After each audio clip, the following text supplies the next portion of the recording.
Afin de repérer le trou responsable de la crevaison, commencez par gonfler votre chambre à air. Vous pouvez alors passer votre chambre à air sous votre nez ou vos lèvres, car elles sont plus sensibles et vous aideront à repérer le trou responsable de la crevaison. De plus, le fait de gonfler la chambre à air agrandit le trou, ce qui vous permet de le repérer plus facilement. Vous pouvez alors marquer le trou à l'aide d'un stylo à billes. Une fois le trou marqué, vous pouvez alors dégonfler la chambre à air. Si vous n'arrivez pas à repérer le trou, vous pouvez utiliser la technique de la bassine d'eau.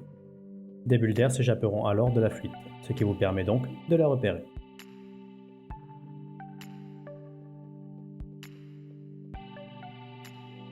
Il vous faut poncer une surface supérieure à celle de la taille de la rustine. Cela permettra à la rustine de mieux adhérer à la chambre à air.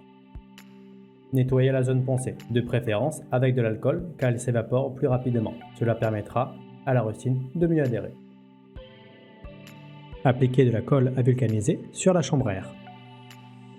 La surface sur laquelle vous avez appliqué de la colle doit être supérieure à celle de la taille de la rustine. Cela vous assurera que les bords de la rustine soient bien collés sur la chambre à air.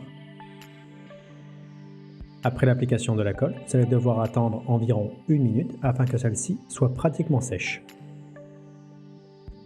Lorsque vous posez votre doigt, celui-ci doit très légèrement coller à la chambre à air. Vous pouvez alors retirer la surface d'aluminium qui est collée à l'arrière de la rustine.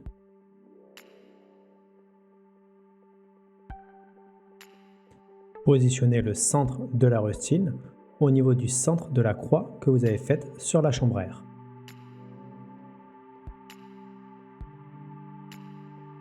Maintenez une pression sur la rustine en vous assurant que les bords soient bien collés contre la chambre à air. Maintenez cette pression pendant environ 1 minute. Finalement, vous n'avez plus qu'à retirer la pellicule de plastique sur la rustine en vous assurant que vous ne soulevez pas les bords de la rustine en le retirant. Vous pouvez maintenant réinstaller votre chambre à air dans votre pneu.